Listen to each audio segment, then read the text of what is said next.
Bonjour à toutes et bonjour à tous. Voilà, j'espère que vous m'entendez. Je fais une petite vidéo en direct d'une super source d'eau chaude, voilà, guérisseuse. Aujourd'hui, lune rouge galactique. Donc l'eau est présente. J'avais pas prévu aujourd'hui de me baigner, de contacter forcément avec l'eau. Mais voilà, la vie a fait que il y a eu des changements de programme dans mon programme du jour. Et donc voilà, je vous fais une petite vidéo de cette source merveilleuse avec qui on a pu discuter tranquillement de l'eau, du flux, de la purification, des choses comme ça. Donc la lune rouge, la grande guérisseuse, la grande purificatrice, elle nous invite à faire comprendre à travers son eau universelle, c'est son pouvoir, c'est son essence, je crois. Elle nous invite à réaliser qu'en fait, dans l'eau, il y a des éléments très purs, mais qu'il y a aussi des impuretés. Voilà, et que si on met pas des filtres, l'eau universelle que l'on reçoit, on reçoit aussi des impuretés. Qui sont des barrages à la réalisation de notre être divin qui veut retourner à la lumière, qui veut retourner à l'énergie christique, à l'énergie divine, à l'énergie mariale, enfin, à toutes les formes du divin, puisque c'est fractal. Voilà, il y a plein de couleurs dans le divin.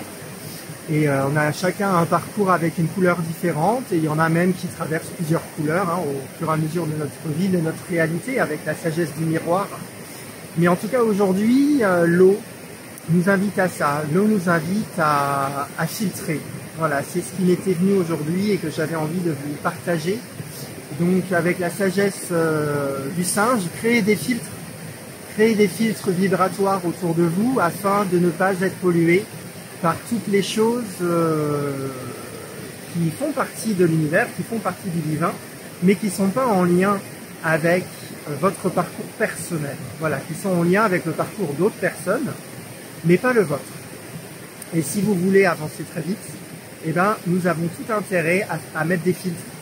Voilà, et à travailler le discernement, à voir vraiment qu'est-ce qui est bon pour moi, qu'est-ce qui n'est pas bon pour moi, est-ce que cette eau est bonne que je la boive, ou est-ce qu'elle est trop polluée pour que je puisse la boire.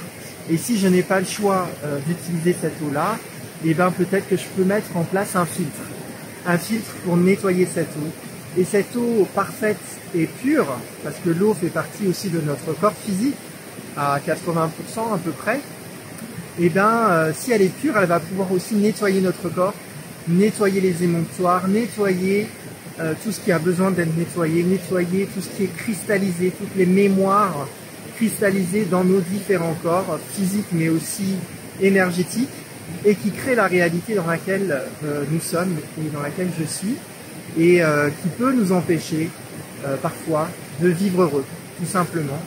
Mais si on identifie, ou pas d'ailleurs, on n'a pas forcément besoin d'identifier, mais suffit de mettre en place des filtres, suffit de communiquer dans cette onde enchantée du vent, de communiquer avec l'eau qui nous entoure, avec l'eau de notre corps, pour qu'elle aille décristalliser ces mémoires, les évacuer, pour qu'elles circulent, pour qu'elles puissent être utiles à d'autres personnes qui, elles, ont besoin de ça pour vivre ce qu'elles ont décidé de vivre, mais que vous n'avez plus besoin de ça. Parce que vous avez décidé de vivre autre chose, d'être de plus en plus clair, la clarté de l'eau, d'être d'une eau de plus en plus pure, d'être de plus en plus pure dans votre cœur, dans votre communication, dans vos pensées, et du coup il faut décristalliser toutes ces mémoires. Et dernière chose que je voulais aussi vous partager, qui est plus grand aussi que cette eau locale de la source, c'est aussi l'histoire de la planète Terre. C'est important aussi, je pense, que je transmette pour certaines personnes qui sont en lien avec ça, pour qui ça parle, évidemment. C'est que il y a très longtemps, peut-être des milliards d'années en arrière, la Terre n'avait pas autant d'eau. La Terre était vraiment beaucoup plus pauvre en eau, et c'était une planète cristalline. Une planète avec beaucoup de minéraux, beaucoup de cristaux. Bon, elle a été pillée. Bon, la planète Terre, c'est pas la première fois qu'elle vit le pillage, qu'elle vit la destruction. C'est quelque chose qui est quand même récurrent dans son histoire et qui est inscrite dans la mémoire de ses roches, mais aussi dans la mémoire de son eau. D'autant plus que il y a une planète qui a été détruite à un moment donné de l'histoire du système solaire, qui s'appelle Mulge ou Tiamat, et cette planète avait beaucoup d'eau, il me semble, si je ne me trompe pas, et elle a été détruite. Et l'eau, elle est arrivée sur Terre, d'où le déluge dans la Bible, voilà, qui compte cela.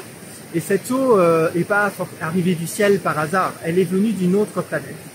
Et vous savez que l'eau garde la mémoire. Donc nous avons sur Terre pas uniquement la mémoire de la planète Terre, mais aussi la mémoire de cette planète Tiamat, de cette planète qui a été détruite. Donc on a reçu beaucoup d'informations de destruction. En plus déjà de l'histoire de la planète Terre, qui a déjà été détruite plusieurs fois. Donc prenez conscience de cela. Que nous sommes faits de plus de 80% d'eau, et apaisez votre regard sur les êtres humains qui détruisent la planète. Parce qu'en fait, ils n'ont pas le choix. Ils ne font que transcrire les mémoires de l'eau qui sont dans leur corps. Mais pour vous qui avez la conscience de cela, pour vous qui avez les outils de transmutation de ces mémoires, je vous invite, comme moi, à nettoyer chaque source que vous trouverez sur votre chemin, afin que ces mémoires puissent sortir de la planète Terre, puissent recirculer ailleurs dans le système cosmique, pour l'histoire peut-être d'une autre planète ou d'un autre système. Mais je sens à l'intérieur, et on est beaucoup à sentir cela, que sur Terre c'est fini, que cette histoire qu'elle a vécue, revécue et revécue, eh ben, c'est la fin. C'est une des fins. Alors c'est peut-être pas la dernière fin, il y aura peut-être encore une résonance à un moment donné de son histoire, mais en tout cas, là il y a vraiment un basculement de vouloir vraiment changer tout cela, de sortir de ces répétitions de destruction. Et pour moi, ça passe par la mémoire de l'eau, ça passe par notre travail en lien avec l'eau et avec la guérison de l'eau, de ces mémoires partout sur Terre et dans notre corps. Vous ne pourrez jamais atteindre la paix si vous n'avez pas évacué les mémoires de destruction et de guerre présentes dans l'eau de votre corps physique. Voilà, donc ça c'était le flash info de la journée. Alors, belle journée de lune rouge galactique, intégrité aujourd'hui, restez intègre à la pureté de qui vous êtes, à l'être pur que vous êtes en vérité. Et si vous avez l'occasion, comme moi, d'aller vous baigner quelque part, et ben profitez pour nettoyer toutes ces mémoires et bénéficiez vous aussi, évidemment, d'un bon nettoyage. In la cache les amis, et à très vite.